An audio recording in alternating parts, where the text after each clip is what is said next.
Bonjour à toutes et à tous, bienvenue dans ce nouveau numéro du Dictionnaire digital. Aujourd'hui, nous allons aborder un large sujet, la transformation digitale, notamment dans les entreprises privées. Et pour en parler, nous recevons Smail Sipti, serial entrepreneur et acteur majeur du domaine, et bien sûr fondateur de l'entreprise Smartease, qui agit dans la transformation digitale des entreprises. Merci Smail Sipti d'avoir accepté notre invitation. Merci beaucoup. Alors, comme à l'accoutumée, on essaie de commencer par une définition. Dans ce cas présent, c'est un peu complexe, mais est-ce que tu peux essayer de nous définir ce qu'est la transformation digitale? Alors, on est dans un dictionnaire, donc c'est le principe, c'est de définir les mots. La transformation digitale, c'est pour moi un mot valise. Chacun, comme une valise, ben, chacun il met ce qu'il veut, avec évidemment un corpus qui est partagé partout. C'est de dire, je vais utiliser de la technologie pour venir transformer mon entreprise. Alors, ça peut se faire à tous les niveaux. La transformation, elle peut se faire en termes évidemment de marketing, de communication. C'est la partie qui est la visible de l'extérieur, mais c'est aussi une transformation de mes process. Et donc là, on est sur une transformation de l'intérieur. Pour donner un exemple de choses qui peuvent se faire, je suis une entreprise de distribution et j'équipe mes livreurs d'une tablette, d'un téléphone pour pouvoir valider en temps réel mes activités. Et là, nous sommes dans une transformation des process. Et puis, ça peut être également une transformation des produits. Si vous êtes bancarisé, comme vous avez forcément, vous êtes rendu compte que vous avez dans la main une application sur votre téléphone qui permet de transformer la relation entre votre banque et le client. Et donc là, on est dans une transformation des produits. Il en existe plein d'autres de transformation digitale. Ça peut être également au niveau du management. Ça peut être également au niveau des ressources humaines. Il y a énormément de choses qui sont transformées dans l'entreprise par le digital. C'est ça qu'on appelle la transformation digitale.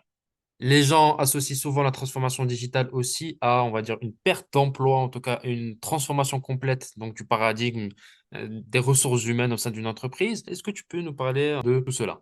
Pour l'emploi, alors, à chaque fois qu'un nouvel outil apparaît, qu'une révolution industrielle apparaît, parce que le digital est une révolution industrielle, on a systématiquement peur de la destruction d'emplois. C'est évident qu'il y a un certain nombre d'emplois qui vont être détruits, mais il y en a d'autres qui vont apparaître. Euh, je vais vous donner un exemple que j'ai vécu dans ma carrière assez tôt. Une des missions que j'ai fait quand je travaillais dans le conseil, c'est que j'ai travaillé auprès de l'administration fiscale en France sur la digitalisation des outils pour les concitoyens. Euh, on a dématérialisé la déclaration d'impôt sur le revenu. C'était quelque chose qui occupait des centaines, voire des milliers de personnes tous les ans pendant une période, qui n'étaient plus occupées. Donc là, évidemment une destruction d'emplois, de personnes. Il y a des emplois qui existaient, qui n'existent plus. Sauf que ces personnes-là ont été redirigées vers des emplois de front office. On l'a remplacé du back office par du front office. Ils ont commencé à travailler sur de l'assistance et de l'accompagnement des usagers. Et ça a amélioré la qualité de la relation et la fiabilité et la fiabilité. C'est là où en fait on se rend compte que la réalité de se dire on détruit des emplois, elle est fausse, puisqu'en fait on les transforme, on les déplace. Et c'est comme ça que ça s'est fait quand la machine à vapeur est apparue. Et ben il y a eu moins d'emplois physiques et plus d'emplois dans les bureaux intellectuels. Et voilà, donc c'est une transformation des processus. Évidemment, aujourd'hui, l'intelligence artificielle, on se pose les mêmes questions. Pourtant, pour l'instant, si on regarde dans certains pays, aujourd'hui, on en arrive en plein emploi. Aujourd'hui, on a du mal à recruter aux États-Unis. Pourtant, c'est un des pays les plus, enfin, ou le pays le plus digitalisé au monde. Et pourtant, ils n'ont pas de problème d'emploi aujourd'hui. Alors, juste pour revenir un peu brièvement sur les bienfaits, est-ce que tu peux nous exposer, bien sûr, quelque chose qui peut paraître logique, mais les bienfaits hein, de cette digitalisation, peut-être en termes économiques, financiers? Oui. Alors les bienfaits sont multiples. Ils sont multiples. C'est une transformation qui en général est rentable. D'ailleurs, les organisations les mieux gérées abordent régulièrement la question de la transformation par un biais héroïste, par un volet héroïste. On regarde le retour sur investissement de l'opération. Si le retour sur investissement est positif, alors je le fais. S'il l'est pas, je change pas.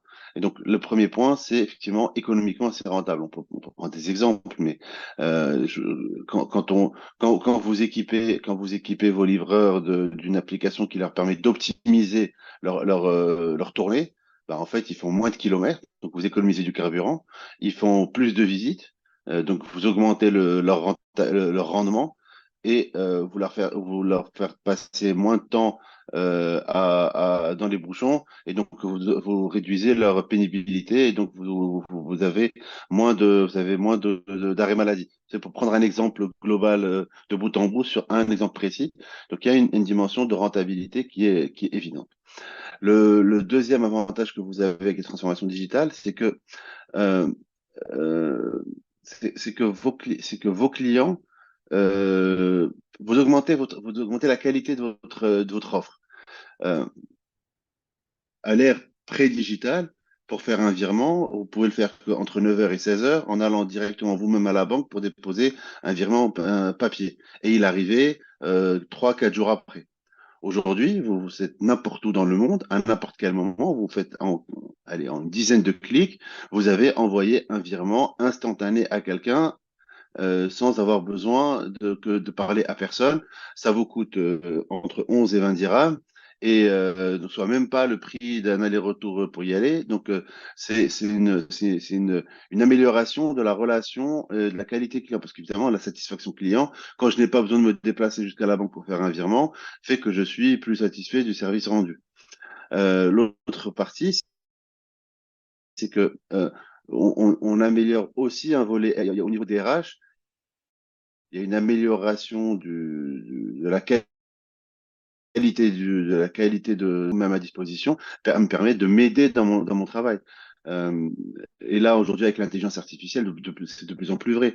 On met à la disposition de nos clients des outils qui leur permettent de faire plus vite, de faire mieux et de se concentrer sur des choses où ils ont une valeur ajoutée et d'être moins dans des opérations qui sont mécaniques. Si je reprends l'exemple du virement à la banque, euh, le guichetier que vous aviez à la banque et qui passait un temps pas possible à prendre des bouts de papier, les saisir dans un système informatique et dire merci au client et de partir, aujourd'hui, sa valeur ajoutée a augmenté puisqu'il a moins besoin de faire ce genre d'opération.